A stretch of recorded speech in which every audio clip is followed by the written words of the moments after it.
सभी को जय श्री कृष्णा, राधे राधे। तो आज इस सत्य घटना के माध्यम से आपको पता चलेगा कि हमारे जो लड्डू गोपाल हैं वो कितने दयालु हैं, कितने कृपालु हैं और आप अपने भक्तों की कितनी विनती सुनते हैं, उनके मन की कितनी जानते हैं। ये इस सत्य घटना के माध्यम से आप सुनेंगे।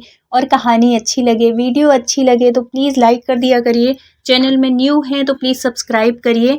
और इस बार का जो महाकुंभ है वो 144 वर्षों के बाद पड़ रहा है। बहुत ही अधिक महत्व है। और अगर जो बुजुर्ग हैं या कि जो जाने में असमर्थ हैं, नहीं जा पा रहे हैं और उनकी इच्छा है कि हम इस कुंभ में स्नान करें क्योंकि सबका मन कर रहा है, तो अगर नहीं जा पा रहे हैं तो ये काम जरूर कर लें। तो आपको उतना ही फल की प्राप्ति होगी जितना कि हम वहाँ पे जाके संगम में स्नान करेंगे, उतनी ही फल की प्राप्ति आपको घर बैठे मिल सकती है। अगर आप ये कर लेते हैं, ये जो काम है अगर ऐसे आप कर लेते हैं, ऐसे स्नान करते हैं तो आपको पूर्ण फल की प्राप्ति होगी। तो वीडियो को लास्ट तक जरूर देखिएगा और घर बैठे आप महाकुंभ का लाभ ले सकते हैं। इतना पवित्र जो कुंभ चल रहा है जिससे हमारे पाप ताप संताप सब दूर होंगे। अगर आप असमर्थ हैं, नहीं जा पा रहे हैं, बहुत दूर है, और अगर आप जाने में समर्थ हैं तो इस बार के कुंभ में जरूर स्नान करिए क्योंकि ये जो कुंभ है हमको तो प्राप्त होता ही है, हमको तो फल मिलता ही है, हमारे साथ साथ हमारे अगर घर का कोई एक सदस्य भी चला गया ना तो वो सारे सदस्यों को भी वो फल की प्राप्ति होती है और उसके साथ साथ हमारे पितरों को भी इसका फल मिलता है। तो अपने पितरों के लिए, अपने घर परिवार के लिए और स्वयं के लिए ये प्रयाग स्नान महाकुंभ जो पड़ रहा है उसमें ज़रूर जाइए और स्नान करिए। चाहे आप फर्स्ट तो पहला स्नान तो शाही स्नान निकल गया, जो देव स्नान था वो निकल गया। अब जो बचे हैं उसमें या तो आप शाही स्नान में कर लीजिए या जो पूरा कुंभ लगता है 1 महीने का, उसमें किसी भी दिन किसी भी डेट में चले जाइए और स्नान कराइए। तो ये जो मैया थी, ये जो बुजुर्ग मैया थी, बूढ़ी मैया थी, ये अपने लड्डू गोपाल की बहुत सेवा करती थी और इनका लड्डू गोपाल के अलावा कोई नहीं था। ये सब कुछ सर्वस्व अपने कान्हा को, अपने लड्डू गोपाल को मानती थी। ये बचपन से ही ये अपने परिवार में देखी होंगी सेवा। फिर इनकी शादी भी हुई, शादी कुछ दिनों तक इनके हस्बैंड भी साथ रहे, लेकिन भगवान की गति किसी को नहीं पता है। जिसका जितने दिन का जीवन होता है ना वो कोई नहीं बचा पाता, कुछ नहीं कर पाता। कुछ वर्षों के बाद इनके पति की मृत्यु हो गई। अब वो जो मैया थी अब वो अकेले हो गई, लेकिन उनको भक्ति ऐसी चढ़ी लड्डू गोपाल की, इतनी कृपा हुई उनको अपने कन्हैया की कि सब कुछ वो अपने कन्हैया को मानने लगी और उनकी कृपा से इतना अच्छा सब कुछ बहुत बढ़िया। मैया को किसी तरह की कोई परेशानी नहीं, कुछ भी नहीं। मैया कहती हैं कि अगर कुछ भी वो मांग लें, कुछ भी उनके मन की इच्छा हो, और वो उनके लाला पूरी करते हैं क्योंकि वो उनको अपने पुत्र रूप में वो करती हैं, सेवा करती हैं। तो कुछ भी बात है, कुछ भी वो है, अपने लाला से शेयर करती हैं, अपने लाला से कहती हैं और वो चीज़ उनकी पूरी होती है। और मैया को बहुत ही इतनी कृपा है उनके ऊपर कन्हैया की कि साक्षात्कार होते हैं, उनके दर्शन होते हैं, उनको अनुभूतियाँ होती हैं क्योंकि वो एक रिश्ते के साथ, एक भाव के साथ उनकी सेवा करती हैं। और कन्हैया की सेवा भाव बिना अधूरी है। आप उनकी सेवा एक रिश्ते के साथ करिए, एक भाव के साथ करिए। अब क्या होता है कि जब ये कुंभ शुरू हो जाता है तो मैया को भी कुंभ आने से पहले से ही इनको था मन में कि मैं भी कुंभ का इस बार स्नान करूं क्योंकि ये जो कुंभ है बहुत वर्षों के बाद आ रहा है। अब इस जन्म में तो जो अगर कर लिया तो कर लिया, इस जन्म में तो फिर मिलना नहीं है ये कुंभ क्योंकि 144 साल के बाद पड़ा है। अब किस जन्म में कौन क्या बन रहा है कुछ भी नहीं पता है। तो मैया का मन था कि मैं प्रयाग जाऊं और स्नान करूं, लेकिन मैया हो चुकी थी बुजुर्ग। अब वो जिससे भी कहती सब वो उनकी अवस्था देख के कोई ले जाने को तैयार नहीं था। और ये जो मैया थी ये रायपुर में छत्तीसगढ़ की थी। बहुत दूर है। छत्तीसगढ़ से प्रयागराज की जो दूरी है बहुत है। इतनी दूर के सफ़र में कोई पास में हो तब भी किसी की हिम्मत बन जाए, रिश्तेदार हो या पड़ोसी हो, कोई भी ले जा सकता है। लेकिन जब इतने दूर का सफ़र हो और बुजुर्ग हो कोई, तो थोड़ी आदमी डरता है ले जाने में। तो यही हो रहा था उन सब के साथ। किसी से भी मैया कहती कि मेरा बेटा, मेरा बहुत मन है प्रयागराज स्नान करने का, और है तो बताती, उसके महत्व को बताती, सब कुछ कहती कि और ऐसा नहीं है कि मैया ने कभी स्नान नहीं किया। मैया बहुत स्नान किए हैं। कुंभ जो पड़ते थे तो उस कुंभ में मैया पहले जब उन स्वस्थ थी तब हमेशा आती थी, कल्पवास करती थी, सब कुछ करती थी और बहुत अच्छे से स्नान होते थे। लेकिन अब बुजुर्ग हो गई, अवस्था वैसी हो गई, तो अब जा नहीं सकती और छत्तीसगढ़ बहुत दूर है। तो अब क्या होता है कि अब जब सबसे हार गई मैया, सबसे कह के, क्योंकि अकेले तो जाएंगी नहीं, ऐसी तो उम्र है नहीं कि अकेली चली जाओ, कैसी भी उम्र हो।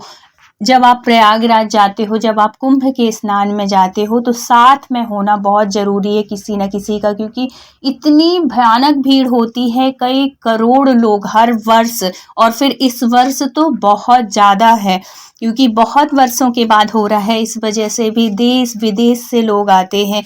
तो मैया जाती थी अपने घर परिवार वालों के साथ में जाती थी पहले। अब और बूढ़ी हो गई तो सब लोग वो होने लगे, थोड़ी सा कतराने लगे उनको ले जाने में कि कहीं कुछ हो जाए, कुछ दिक्कत हो जाए तो परेशानी होगी। और फिर इस टाइम पे, कुंभ के टाइम पे, वहाँ वाहन वहाँ तक नहीं चलते हैं, बहुत दूर वाहन आपको उतार देंगे, फिर वहाँ से आपको पैदल जाना पड़ता है। 10-12 किलोमीटर आपको पैदल चलना पड़ता है, तब कहीं जाके वहाँ पे आपको स्नान होंगे, संगम आएगा, गंगा मैया मिलेंगी। तो बहुत चलना पड़ता है, बुजुर्गों के बस की बात तो बहुत मुश्किल। कृपा होती है गंगा मैया की, जो कि बुजुर्ग लोग जाते हैं, हिम्मत होती है उनके अंदर और वहाँ पे स्नान करते हैं। नहीं तो इस भीड़ में तो बुजुर्गों का बड़ा मुश्किल हो जाता है। तो अब मैया अपने कन्हैया से कहती हैं कि हे लाला, मेरा बहुत मन कर रहा है कि मैं कुंभ स्नान करूं और सब मना कर रहे हैं, कुछ ऐसी कृपा कर कि मैं कुंभ का स्नान कर लूं, कुछ ऐसी कृपा कर लाला। और ऐसे कह के अपने कन्हैया को गोदी में लेके बहुत दुखी हो जाती हैं कि अब मुझे नहीं लग रहा है कि मुझे ये कुंभ का स्नान मिलेगा, और सब कोई मना कर रहा है तो मैं कैसे जाऊंगी। मेरी तो ऐसी अवस्था भी नहीं है कि मैं अपने आप को हिम्मत दूं और मैं खुद निकल जाऊं कि मैं नहा के आऊंगी, ऐसा भी नहीं है, किसी न किसी का साथ जरूरी है। तो कुछ ऐसी कृपा कर लाला कि मेरा भी स्नान हो जाए।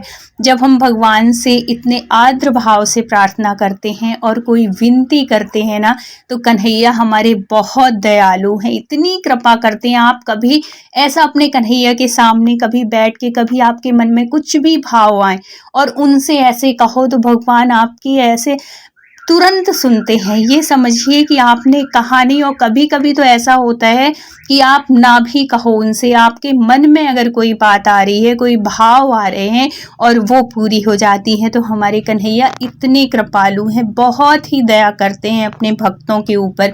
किसके ऊपर? जो उनको सच्चे दिल से मानता है, भाव के साथ उनकी सेवा करता है, उनका और उनके कन्हैया का रिश्ता जुड़ा होता है, तब वो बहुत कृपा करते हैं। और अब तो मैया ने इतनी भाव से उनसे मांगा था, उनसे कहा था, तो वो ऐसा हो ही नहीं सकता कि वो सुनते। एक दिन मैया को इतना अच्छा स्वप्न दिखता है, ऐसा स्वप्न दिखता है कि मैया प्रयागराज गई हुई हैं, कुंभ गई हुई हैं और वहाँ संगम तट पे खूब स्नान कर रही हैं, डुबकी लगा रही हैं। इतना अच्छा स्वप्न आता है, मैया मतलब बहुत खुश हो जाती हैं। दूसरे दिन अपने कन्हैया को कहती हैं, कन्हैया स्वप्न में तो स्नान करा दिए, हकीकत में स्नान कब कराओगे? ऐसे मैया कहती हैं और बहुत दुखी हो जाती हैं, क्योंकि वो निराश हो जाती हैं कि अब मुझे कौन लेके जाएगा, ऐसे वो मन में सोचती हैं। लेकिन कन्हैया की कृपा देखो, वो मैया को ज़रूर स्नान कराएंगे, ऐसा वो भी सोच रहे हैं। अब क्या होता है कि दूसरे दिन मैया, उस दिन स्वप्न जिस दिन आया उसके दूसरे दिन वहाँ पे भागवत चल रही थी, क्योंकि संक्रांति में हमेशा हर जगह भागवतें होती हैं। तो वहाँ पे भी मैया की कॉलोनी में ही भागवत चल रही थी। तो मैया अपने कन्हैया को लेके जाती हैं और भागवत सुनने के लिए बैठ जाती हैं। वहाँ पे वो जो भागवताचार्य थे, गुरुजी थे, वो बता रहे थे कि जो कोई कुंभ में स्नान नहीं कर पा रहा है, नहीं जा पा रहा है, किसी भी कारणवश, अवस्थावश या तबीयत खराब है, कुछ भी कारण है नहीं जा पा रहे हैं, तो आप घर पर ही कैसे स्नान कर सकते हैं कि अगर आपके घर से या पड़ोस से कोई भी अगर जा रहा है महाकुंभ स्नान करने के लिए प्रयागराज, तो आप उनसे बोल दीजिए कि वहाँ से गंगा जल ले आएँ।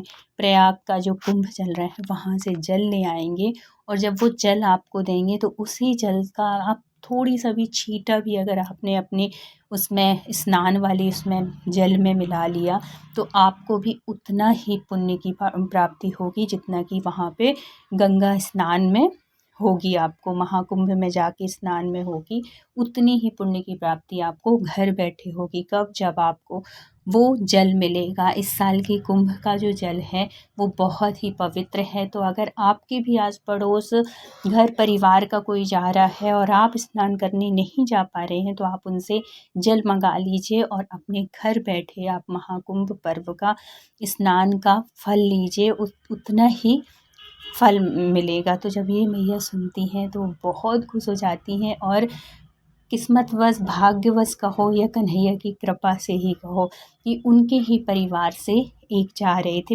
मतलब दोनों हस्बैंड वाइफ जा रहे थे स्नान के लिए। जाना था, उनका रिजर्वेशन हो गया था, 2 दिन बाद ही जाना था। तो जब मैया ऐसे सुनती हैं तो वो उनसे कहती हैं कि तुम मेरे लिए नहीं जा पाओगे तो कोई बात नहीं, आज पंडित जी ने ये बताया है। तो वो कह देती हैं कि हाँ मैया, हम ले आएंगे, आप परेशान मत हो। और वो जाते हैं वहाँ, स्नान करते हैं और मैया के लिए 1 बॉटल जल लेके आते हैं। तो मैया भी यहाँ पे कुंभ का ही स्नान करती हैं जैसे कि वो महाराज जी ने बताया था। और ये सब कुछ हुआ कन्हैया की कृपा से, क्योंकि इतने दिन से चल रहा था, 3-4 दिन पहले से ही भागवत चल रही थी, मैया नहीं जा पा रही थी, अस्वस्थ थी। लेकिन उस दिन ही कन्हैया ने प्रेरणा ऐसे दी, कन्हैया को ही साथ लेके गई और उन्होंने ये बात सुनी। तो ये सबके लिए है। आप सब भी अगर सुन रहे हैं, आपके घर में भी अगर कोई बुजुर्ग हैं और उनकी भी इच्छा हो रही है कि हम भी कुंभ में स्नान करें, तो आप उनके साथ ऐसे कर सकते हैं कि आप कोई भी जा रहा हो कुंभ स्नान, वहाँ से जल ले आइए और आप घर बैठे कुंभ का स्नान कर सकते हैं। तो अगर ये वीडियो आपको अच्छा लगे तो उन तक ज़रूर शेयर करिएगा जिनकी इच्छा है कुंभ में स्नान करने की और वो किसी भी कारणवश नहीं जा पा रहे हैं। तो अगर वीडियो अच्छी लगे तो please like, share and subscribe करिएगा। मिलते हैं फिर किसी सत्य घटना के साथ। जब तक अपना ख्याल रखिए, अपनों का ख्याल रखिए। Thank you so much full watch करने के लिए। राधे राधे।